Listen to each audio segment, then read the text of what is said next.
Yo, nous on va émission Lumière sur Ombre avec les victimes. C'est le qui m'y a tominé. Et nous on a tata gata. On compte les locaux si vous nous voyons un con pour et puis on peut mettre pour nous pour so zan. C'est le qui m'y a tominé. Ou trivi mes popo. Nous quand nous trivi mes popo et puis m'y a pour nous so TV. Voa non yo tata gata muni we trivi me pokpokpo yo lo d'une manière générale bien globalement non yo pas globalement mais nous que le global on d'ailleurs non mia propose bon me benunti religion rikpe sans exception nous quelle wo kengbene mavano yi enu to me dibe nya so wana dasina mauga Mau no seu katato eji kudu anyigban be woto owe nyigban bon de gbenu ke de bezando ojo kengbe kukudu agbejo ojo kengbe zando dogunu kekejo mi yona nko wo vovovo vo epoto owe nyigbe dodo de sia de doto igbere pe mu le o mawo mu se o ago mi le yonko to xɔse ha ɖe kpekpe dzi tɔgbewo tɔ dzi fadawo tɔ dzi pastorwo tɔ dzi malamuwo tɔ dzi guruwo tɔ dzi budawo tɔ dzi mi yɔ to wetri ku ŋdɔkusu nyɔnu wɔtɔ nusuwɔtɔ ko yɔ be sobolisa sɔwɔna le do asi madzimadziwo no dzidzidziwo no dzi ame ko dzi ne nɔ agbe trenɔ ma na anyi o ko nɔ ma na anyi o enukukuwo keke ŋua no gbɔ agbe ezamu dona nu gbe na keke o ye tɔ sasra ɖe nu srana tsina mɔta o mi wo gbe le anyigba gbɔ be miado gbe ne tse edume ne fa ne mianɔ wo kele ɖo to ma gaƒoƒo ya mea xexea ŋutɔ blibo ne yra o lo ami.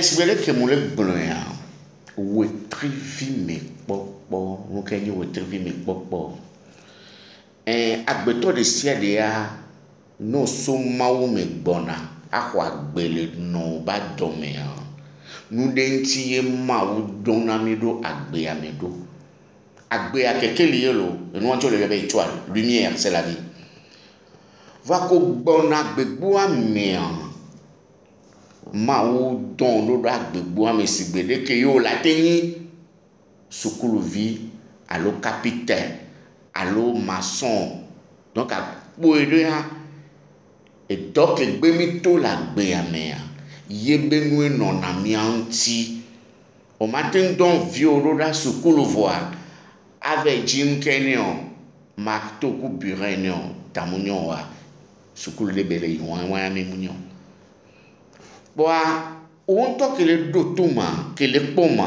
enye tata gata ma to no bena li nu ke gbe o to le agbegbo ya mea mawu sɔe be dɔwɔnu ɖo ŋuti o outil wa fourniture wa ele agbewo me eye mi yɔna be ange gardien énergie personnelle alo don esemenu xɔva nunana miame ɖo mi yɔna be tadzi vodu nyi be nua le tadzi na o lo tadzi vodu gɔme be vodu personnel pour ceux qui ne comprennent pas mais ko mu nya be yɔna vodu agbɔngbɔn enyi oa o sɔ be nu ko li kudo kpe kudo atia a o ce sont des énergies c'est vrai que ange le cœur angélique séraphin chérubin trône domination puissance vertu principauté archange ange alors que oui séphiroth autant les cabales mais n'est que vaudou énergie o le vovoye mi afrika to mi nya benade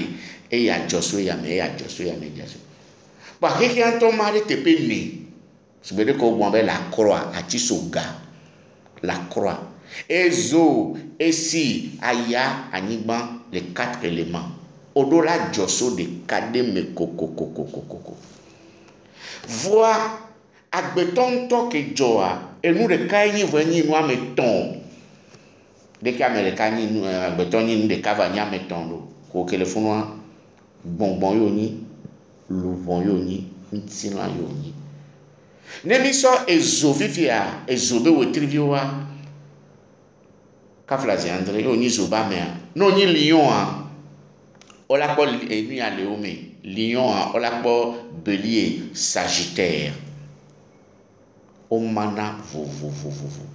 Voile ma biobenali.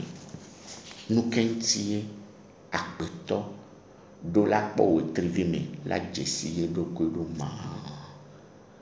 Ayi po wato no be, tu es bélier ya. Alors tu es lion ya. Alors tu es poisson ya. Yekpo ma. Nous kenti mi vague ya medoa, medola jesi, mi abe don, mi abe talent.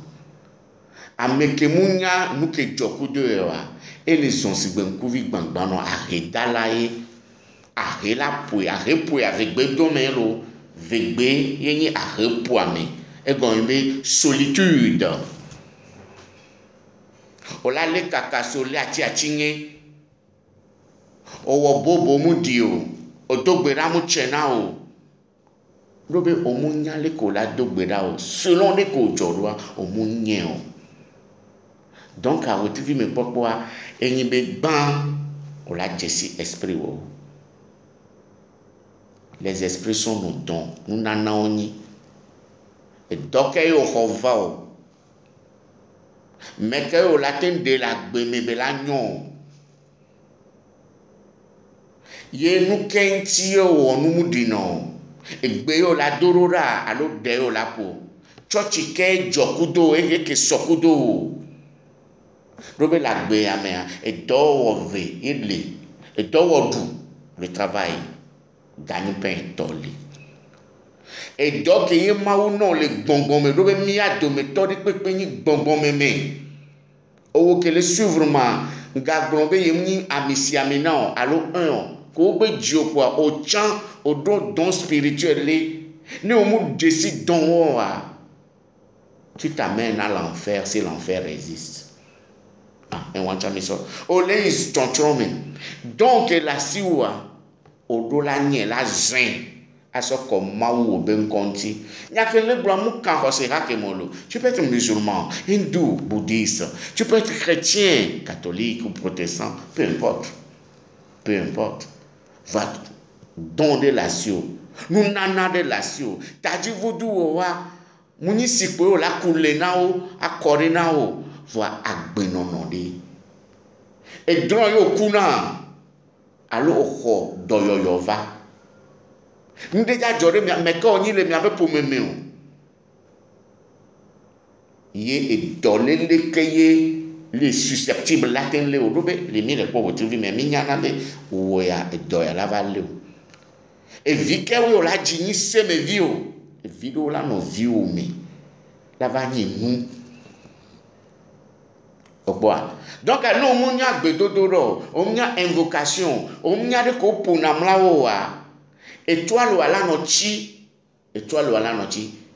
okwa o mundo chance ameke munya nu ke gbebe to la gbe ya mewa azetola attaquer. Si toi tu n'attaques pas, tu ne te protèges pas, on l'a attaqué. La meilleure des protections, pour ton gang que les gens me fient ni be au lors de kakodo ape wetriviwa. Wetrivia muni ola yo ekpoyo esprit ko we le me ma perunti o doke mo ne wa ma perunti o ola no do contact. Le ko do na contact que doit me be wetrividu. Amebe taji vodo amebe semenudo to dron kokumi ntega nu popo mi no la va ni nu poto alo ndi la de ko fion la nome yo la nya egbe la so dadoa c'est par inspiration soit les songes ou les rêves dron koku alo ntega nu popo bonbon de ye do desi donc la sio bol ko pona e nu ko pona bonbon de voade njabio nyalika ma biomeo nous kentie amonyi na gbongbon me ba mi o la no religion re me des années o la to no be vodou ya le gbo alo mami ya le gbo edan ya le gbo ange ya le gbo vo ndi pepe mu te le nyona o nu kenchi o nke na be gado me wa o la savo we ya we o si vele dogbeda o tolifi o ti ndon dogbeda po ya po alo ve po de la togbe hui vo agakia nke le jo le ve me magbe na wa elle est simple ye po nyi benko on le en connexion kodo mawu amebe taji vodu ame ntobe mawu wo to hevi. Peu importe religion, nous avons le contact, c'est-à-dire, on le cadre de me cuire, on peut douze cuire quoi, et vol. On ne peut pas joyer au magnon. On ne peut pas joyer au magnon, on l'a pas la nommer. Et il a nabé au lado protection. On te continue la daré alors. On te revaudou, on te fait décider la vie. Nous on nous cinq le homme. Esprit personnel wa. La toute première chose à faire, c'est de se connaître. Sa potentialité. Nous sommes ye omusinate hade kapo la nyeo. Nous va gbonyali. Nous kele wa. Nyem jato no be nous kele wo. Nous potom to na me be nous kele wo. Aw. Matono be nari. Azanke gboji o. Fike tonio esunam ye manoyo ange ochan atrono yo nu ko nyi le mi abede kono mi tovo ne wa nu kele wo tutututu nu ke wona wa et après ça ne nyela we na wa ne ndo potentialité nu se wa la we na wa maintenant ne muni nyela we na wa mate indiquer au rafide mais avoir cette connexion se communier avec soi-même moufana. Et il y a une initiation. Chercher à être en connexion avec soi-même. Il y a une réussi initiation à muélia au matin tiri hosé hare pepe. Il y a la nyame konya. Mais attention. Kenji be matona wa nyibe. Munyibe adole wu. Omle pogao. Munyibe omle jivio.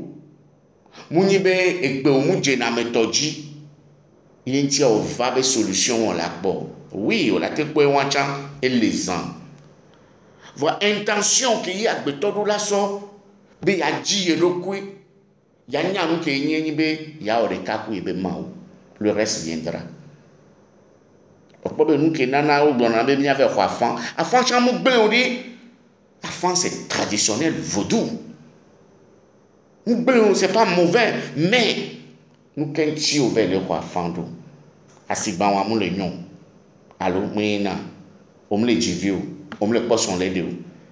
Allo ndio le joro dio. C'est bien. C'est bien. Mais voir que nous kenchi ak beto khona fando ya jesi yebe taji vodou, ya zan, ya po wa wodo kudoyi.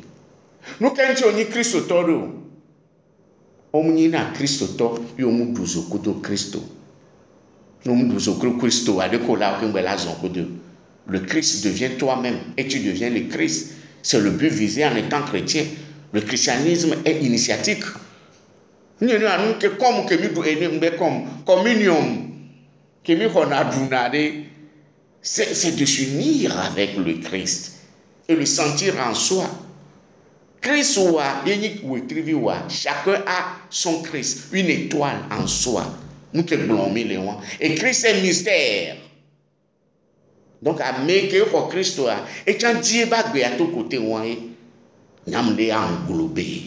Nous quelqu'un moi le cola welo. Agbeto Jésus docu.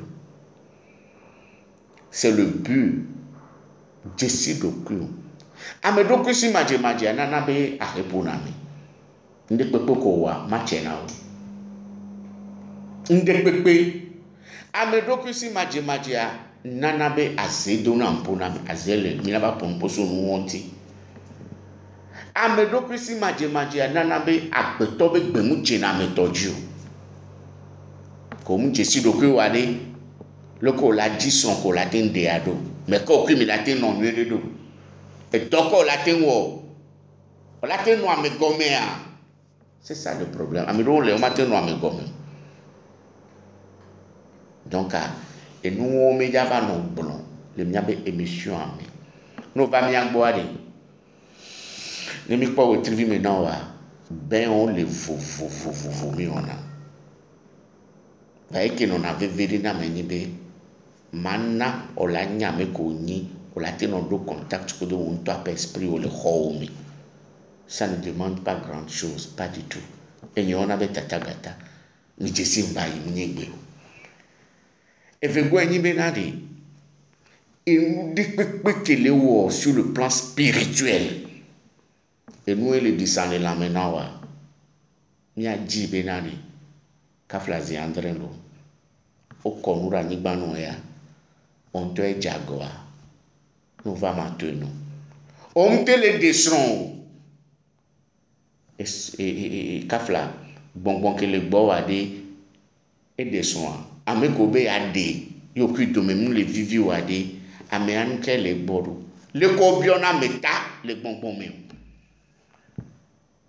mi pona mu bona me e nu sugbon le ke mi matin bleu ke ngbon ben wa esilele o adi ami bougie o lifi vovovovo kudo séance de méditation de prière o les ans ne va vem be we a ke mi po we trivi wa karma alo gbesi karma ona be gbesi ye ke o ga na ba tisoga wa de e polo to togbe toji dere o la polemia togbo be ne me alo ameko nyi jo to be nyale lo ameke yo nyi jo a odo la se débarrasser na ndeo kengbe azomo donner ce qui est à César et ce qui est à Dieu à Dieu.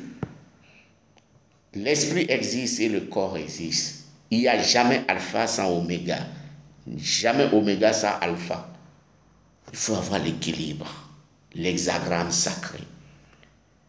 Nous qui au jokua, il n'y a pas de bref, il m'a pas un bon.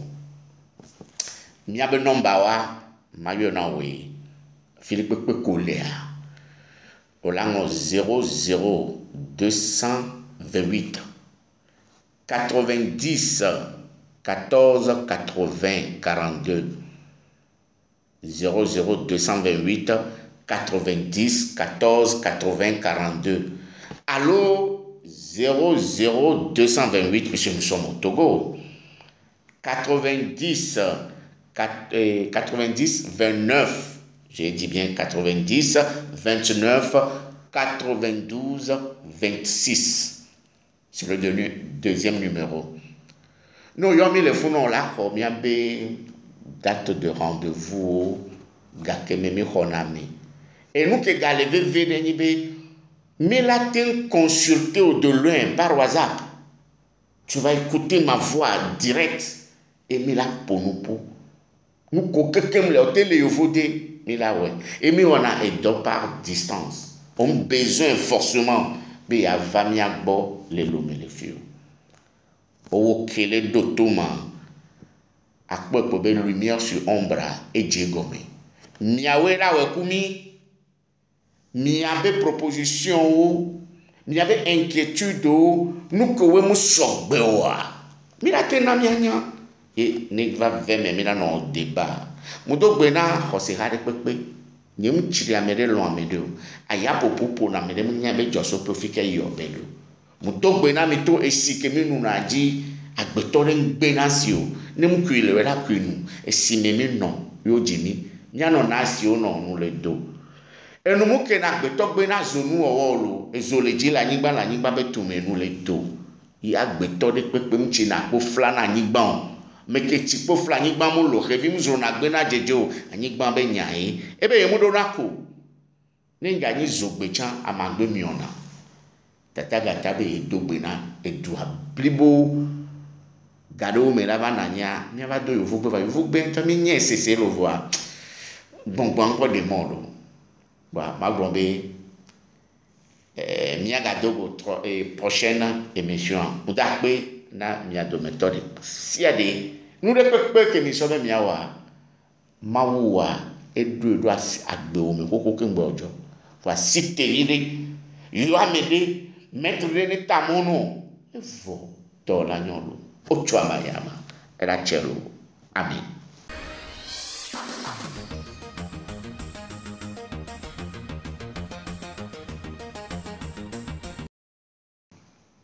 Eyon sibere kemi le pone émission à Georgino lumière sur ombre que qu'il y a craint les victimes non yo jibe nyano gogo wejeja o agbezi abonné apo ni émission yeyele toa ela no vanu o mezerika mu hian to chambe abevele keleko miabe nomba epele ni nglesan 00228 90 14 80 42 allo 00228 90 29 92 26 s'abonner quoi au là no pon ni pepe chan question de l'obé à poser suggestion de le avec obé à rapport renami namia be mission le kebela yin koroma lumière sur ombre bagbo le hunlo akbenami kakakaka echelo amen.